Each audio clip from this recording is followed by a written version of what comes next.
Pacers' chance to clinch the playoffs unsecured. They lose to the Cavs Friday night. Still have a chance Sunday, but not a good performance. What went wrong? What are their playoff outlooks now? The keys against the Hawks all coming today on the Locked On Pacers podcast. You are Locked On Pacers, your daily Indiana Pacers podcast. Part of the Locked On Podcast Network, your team every day.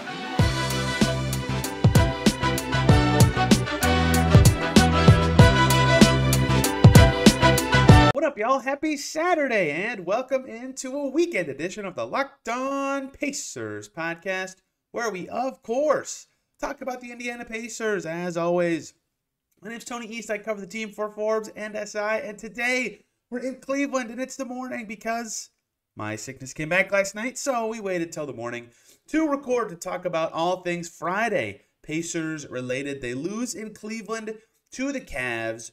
They do not clinch a playoff spot just yet. They do not get any helpful results on that front Friday night, and they have to try once again on Sunday to secure that spot. We got a lot to get to today. How did they lose? What are the keys against the Hawks? What are the Hawks' motivations going to be in that game? And their continued playoff scenarios and outlook, as we've been covering at just about every turn here on Locked On Pacers. But to start with the game, not what you want if you're the Pacers. As big as it gets this season, winning you're in, winning you have a shot at home court in the first round. You can still climb as high as 4 had they won, but they didn't. They were not able to get it done, and it really all, to me, came back to this looked like, one of the older Pacers games this season when they weren't at this level defensively that they hit in, let's say, early March, right, mid-March, where they've been a slightly above average defense since then. They didn't hit that in this game, and they never could recover from that early start they had on that end of the floor. 70 points in the first half from the Cavs, and it wasn't like they were unusually hot. They did shoot 50% from 3 in the first half, which I suppose you could count as unusually hot, but 14 pretty open attempts from deep in the first half, and they paired that with 44 points in the paint. So together, the Pacers weren't cutting off a whole lot, right? And it kind of starts with the stars for the Cavs. Donovan Mitchell was terrific, and he hasn't been at this level for Cleveland recently, right? And Andrew Nembhard, especially late in this game, like we'll talk about the second half where the Pacers were better in a minute, but Andrew Nembhard actually defended him pretty well. It's just really hard to guard. 7 for 14, made 3 threes in the first half. Like, he has not been that level of player recently. I'm not saying that to excuse the Pacers. It's just that can be what stars can do. All of a sudden, they get a little bit of wiggle room because you give them too much space or your rotations aren't crisp, and that is more related to another player with the rotations in a second. But that just kept snowballing, where Mitchell got decent enough looks and he hit them and started to feel some rhythm. And then once he did get open,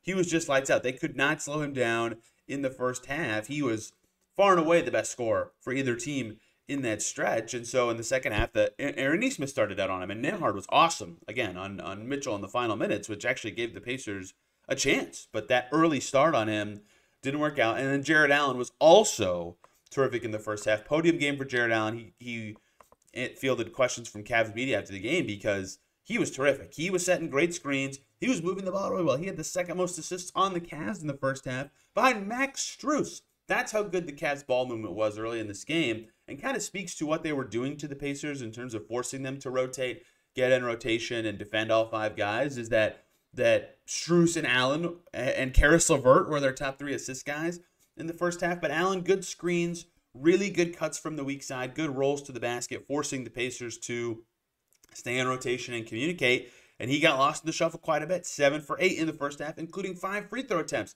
He at halftime, Jarrett Allen had 16 points, 9 boards, and 3 assists. He was plus 12. And that doesn't even account for his routinely excellent defense that makes it challenging to play in the lane, right? I asked TJ McConnell about that after the game. I think that's a story every time a team plays the Cavs, is that between Mobley and Allen, every time a team is attacking the lane, there's something to think about or deal with Cleveland in the paint. And so it's a little harder to get rolling in there, or at least play your typical style. And so between those points in the paint, a lot from Allen, some from Mitchell, between the good three-point shooting from the Cavs, from basically everybody who took a 3 in the first half except for Strus for Cleveland, shot 50% or better from deep. Pacers could not keep up early, right? 70 points allowed is not going to cut it.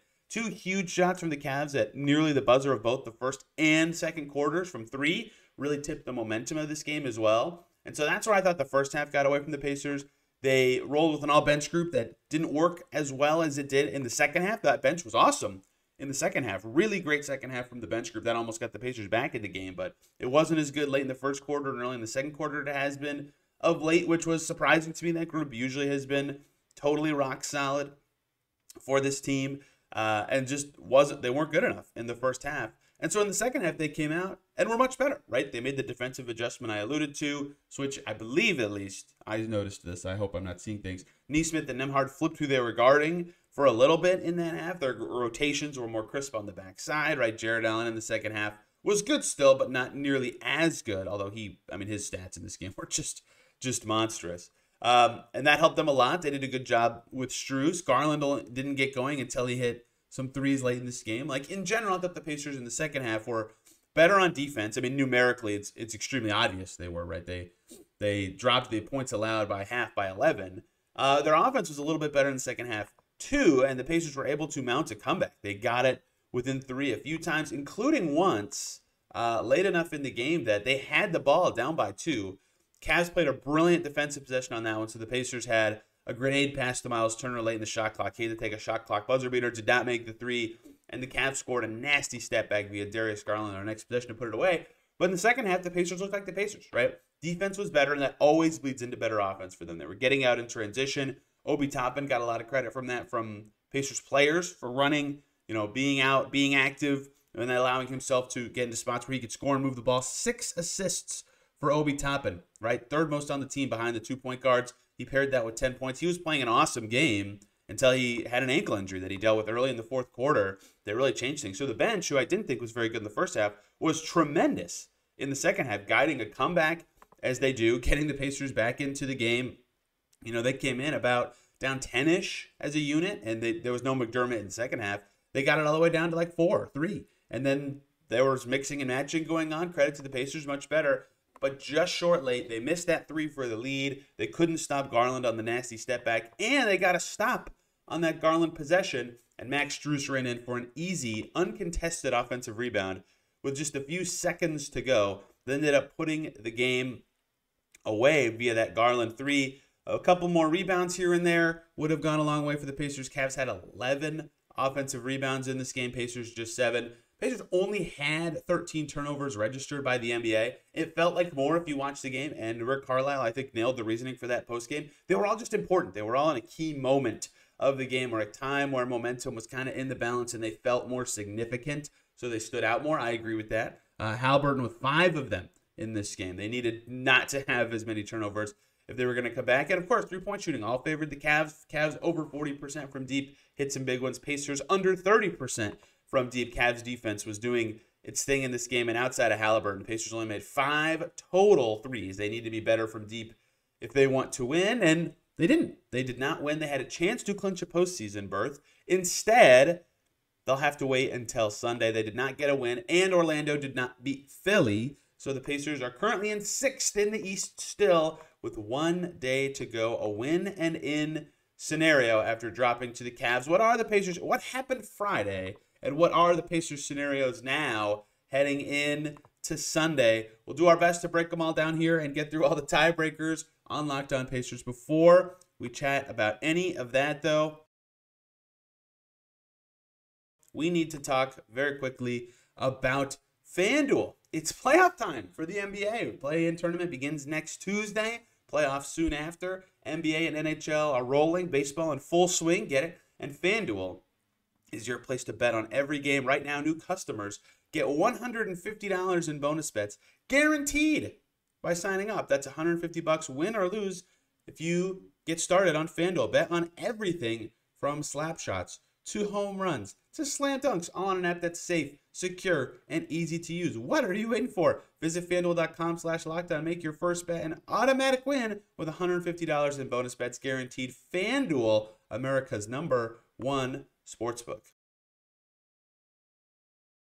And we keep rolling here on Locked On Pacers, looking ahead to Sunday. The Pacers scenarios at play here after their loss on Friday night. The NBA sets it up so every team in the league plays Friday, and then no one plays Saturday, so there's no back-to-back shenanigans for the final day, which is set up to be intentionally an epic day in the NBA. No, I believe 4-5 in the West is Mavs Clippers. 9-10 in the East is Bulls Hawks. And no other seed is set in either conference going into the last day. That is pretty remarkable stuff from the league. Drama everywhere in the NBA. Somehow the Clippers lost and it didn't matter. The Warriors couldn't get it done against the Pelicans. They don't control their destiny anymore. The Suns with a big comeback over the Kings.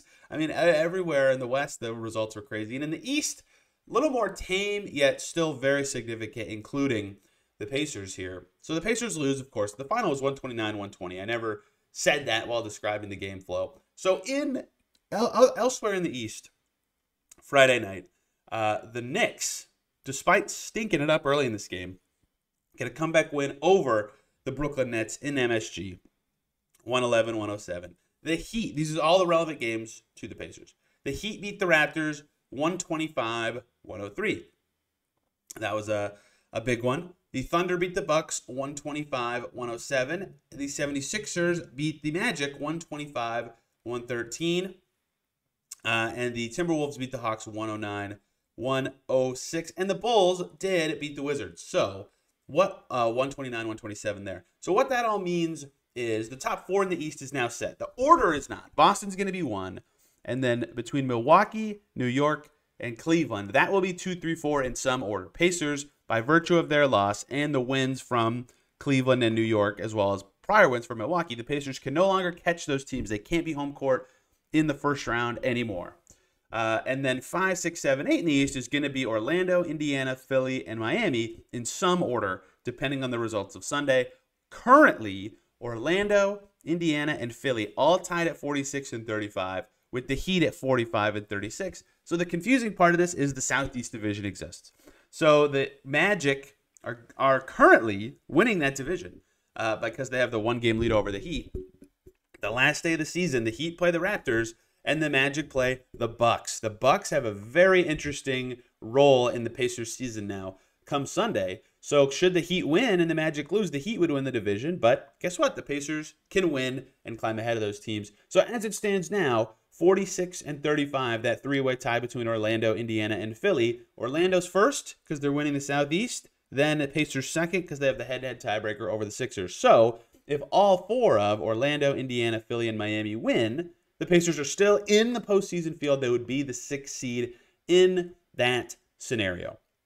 That is the key thing to know of why a win is in for the Pacers come Sunday. But there's a lot of fascinating factors about the situation. So to set the scene in the East for Sunday night, the Pacers play the Hawks. Like I said, Pacers beat the Hawks. They're in. So let's talk about the Hawks for just a second. We'll get in a little more detail on them, I suppose, in a minute. They did play Friday. They lost by 3 to Minnesota. So they're in an interesting spot where they're locked into 10th. No matter what happens on Sunday, win or lose, they will be the 10th seed. But they have no downward mobility, which I mean to say, even if they lose and get lucky elsewhere, they can't climb the inverse rankings, right? They're going to be the 10th worst record in the league no matter what. They don't have incentive necessarily to lose the game against the Pacers. And what they have is Trae Young, back from injury recently. They are ramping him up and learning how much he can play, what he can do, etc. ahead of the play-in tournament. Trae Young played into the third quarter, 27 minutes against Minnesota on Friday. In fact, a lot of Hawks starters did. Bogdan Bogdanovic, DeAndre Hunter, Clint Capella, DeJounte Murray, and Trae Young, all at 25 or more minutes in that game. So there is, while the Hawks have nothing to play for in terms of a result, they do have reason to try to get some rhythm with Trae Young in the lineup ahead of the play-in tournament, and perhaps that is an incentive to play some of their players in the Sunday game. However, with actually nothing to play for in terms of result, perhaps they consider, I mean, they're really banged up. They're missing Jalen Johnson he's their most notable guy missing among a bunch of other guys. Their bench is really limited right now. Perhaps they have some incentive to make sure no other injuries take place ahead of the play-in tournament. So I don't know what that's going to look like or what their rotation will look like Sunday. Maybe they want to go normal rotation. Maybe they want to do it that, again, they played into the third quarter, but not the whole thing on Friday. So they've shown in the past that they weren't fully in with this group as they're ramping up Trae Young, but we'll see what they decide to do come tomorrow, which the Pacers care a great deal about. If the Hawks don't go all in, that'd be huge. We'll see. The current line, if it already is out for the game, I can't find it. I'm not quick enough at this kind of stuff. The current line for the game has the Pacers favored by 12.5. So if you wanted to know about the motivations for the Hawks in that game, perhaps that could tell you something. Okay, so the Pacers play the Hawks. Pacers win, they're in. We'll talk about other scenarios in just a second. Other key games to know. The Knicks play the Bulls. That sounds like it shouldn't matter for the Pacers at all, but if you want to know who the Pacers could be playing in the first round, that game could matter because the Knicks, by winning that game, would have 50 wins. The Bucks currently have 49, which we'll get to why that matters in a second. The Bucks play the Magic in what I would consider the second biggest game for the Pacers to keep their eye on Sunday. The Cavs play the Hornets. No incentive for the Hornets to try in that game. Cavs have locked up a top 4 seed. Sixers play the Nets. Sixers desperately hope to win that game, of course, although the Nets have no incentive, like the Hawks, to win or lose their final game. They don't have their first-round pick anyway, so they are, of course, in a unique position in that direction. In fact, winning could actually help the Rockets not get that pick. So that is all the relevant games to the Pacers come Sunday. And the teams the Pacers care about are Orlando, Philly, and Miami. So the Pacers can win, and they're in. If they win and the Bucks beat the Magic, not only are the Pacers in, the Pacers would then be the 5th seed. They would be at more wins than the Magic, and even if Philly wins, they would win that head-to-head tiebreaker. So the Pacers still control their own destiny for 5. I know most people have asked me about, a lot of people at least have asked me about, oh, can they stay 6? Should they want to stay 6 because of Boston? Sure, if you think that way, you're rooting for Orlando and Indiana tomorrow. If the Bucks win over the Magic and the Pacers win, meaning the Pacers get to 5, that almost certainly, very likely means the Pacers would play the Cavs in the first round of the postseason, a game we just saw happen, of course, because of how the standings currently are. Even a win or loss by the Cavs, I believe, would lock the Cavs into 4 because the Knicks won the season series over the Cavs. So that tiebreaker would go to New York 2-1. So actually, a Bucks win locks the Cavs into 4 no matter what. So if the Bucks beat the Magic and the Pacers win, it's Cavs-Pacers in the 4-5. But funnily enough, if the Magic win, the Cavs could win and have a pretty good chance of jumping the Bucks and winning the Central Division and moving to 3. So Cavs-Pacers in the 3-6 is also somewhat likely, depending on the result of Bucks-Magic, which is why I say that that the Bucks-Magic game is the second biggest one for the Pacers tomorrow because it really has a big bearing on the first-round opponent for the Pacers. The division record for the Cavs over the Bucks is what's going to secure that tiebreaker, by the way. So if the Pacers win, it's not guaranteed, but it looks pretty likely that their first-round opponent would be Cleveland. So what else is relevant for the Pacers? If they win 5 or 6, they're 5 if Orlando loses, they're 6 if Orlando wins. In that case, they cannot win and be lower than 6, and their seeding depends on what happens in Orlando versus Milwaukee. If they lose, well, man, would that be devastating for them. Here's something I thought of that won't make you feel better, but is just a fact. Entering the Cavs game Friday, I thought, okay, even if they lose today, they would have a win and make the playoffs game against Atlanta Sunday. And if they lose that game, they'll be in the 7-8 game against someone.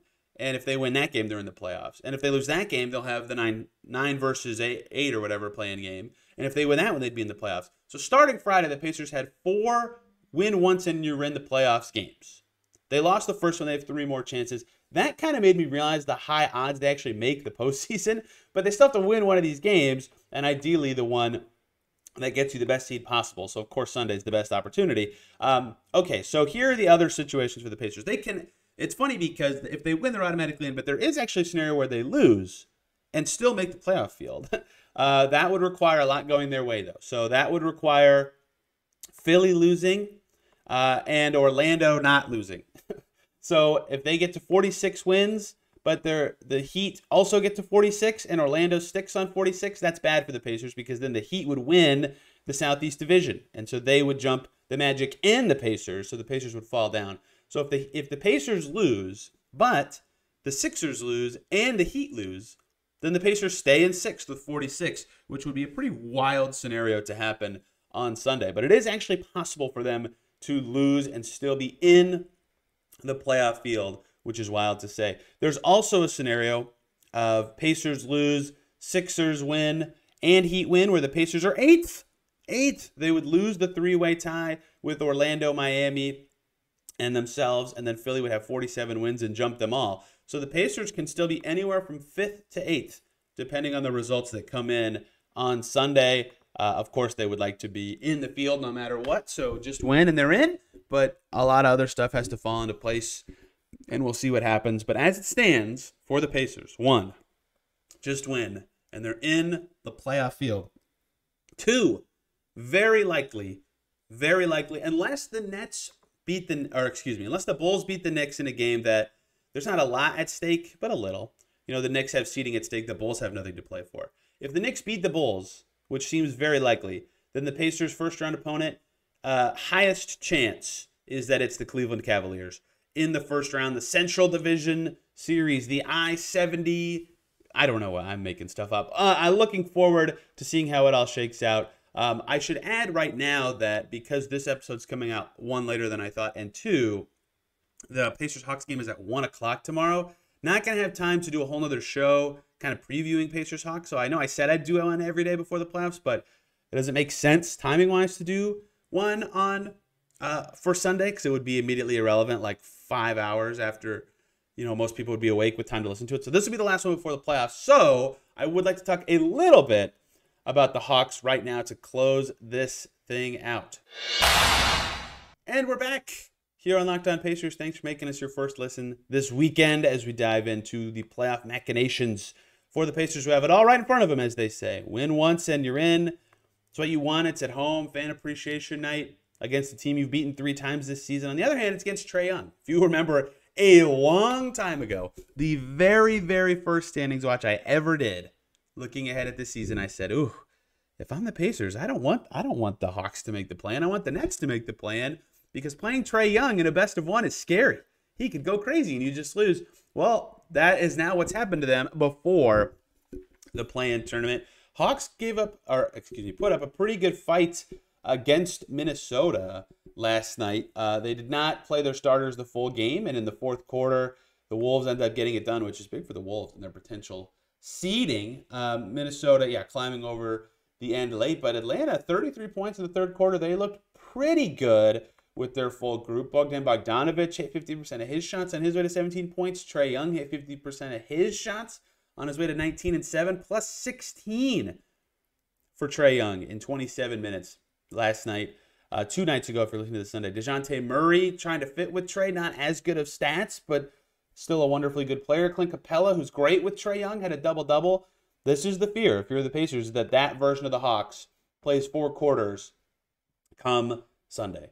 The Pacers have beaten them. The Hawks defense is still kind of flimsy. The Timberwolves last night end up playing relatively poorly. They shot 27% from the field. They had a bunch of turnovers. They didn't hit the glass that hard, right? Not a good performance from them. And yet they still won with 109. But that was enough for them to win, right? If the Pacers have a good enough offensive night, the Hawks defense isn't good, they should be able to keep up. Basketball Reference defensive rating has the Hawks at 27th. I don't know what NBA.com's is, but the Hawks offense is good, and they have a high variance style because Trae Young's on their team and because they take a lot of threes. 7th in attempts, 17th in percentage. They get to the line a good amount. Again, some of that is Trae Young. Their turnover rate has dropped compared to past seasons with him on the team, right? They're going to be scoring a lot. And so that is what makes this a scary game for the Pacers and really any team who needs to beat the Hawks in a best-of-1 is that the variance can just be so scary, right? If DeJounte Murray hits 2 threes the other night, the Hawks go 11 for 30 from deep, which is a really good percentage, and all their starters that took one hit at least 2, and they have good shooters up and down the roster. So that is scary if you're the Pacers. That's what the Hawks can do to you. That said, the Pacers have done well against them, and I think the hope if you're the Pacers is I'm of the opinion that Trae is going to play, right, and probably play a decent amount. If you're the Pacers, the guys you want to see rest are like Bogdanovic and Clint Capella, those role players who have a big role for the Hawks that without them really change what's available for Atlanta. If Clint Capella's not there, the Pacers need to attack the rim all night long. Boom, boom, go, go. Don't think about the threes. Think about the basket and playing inside out, right? Bruno Fernando played 22 minutes for Atlanta. He was their backup 5. Friday night, -7 in those minutes. And he actually shot it well in those instances. He was 6 for 9 from the field, and they got smoked in his minutes, right? Clint Capella, if he doesn't play, that's big for the Pacers. Bogdan Bogdanovic, my money, the 6th man of the year in the NBA. He's not going to win. He's just a brilliant player. He can score from all over the floor. He can draw fouls. Like, if he can't play, it's really the Trey show, and Murray is, of course, fantastic. But those are the guys that I would be interested in on the injury report, is guys that actually do have a case to not play in this game, that play a huge role for Atlanta, because they have a lot of other inexperienced guys on that team that can do something to you but aren't amazing. But Trey, it feels like it's a lock he's going to play, right? If I'm the Hawks, my incentive is I want to play Trey Young. I want to get him as many reps as I can leading into the play-in tournament, so I know what I have and I know what he's ready for when it's time for me to play the Bulls on Tuesday. Because we think with Trey, if I'm the Hawks at least, we think with Trey we can win. We can beat Chicago and force ourselves into a best of 1 to make the playoffs. And so getting him up to speed with the reps is going to be really valuable for them, I think, in this game. And anyone who takes 9 threes a game and makes 37% can change a game, can really change the makeup of a game.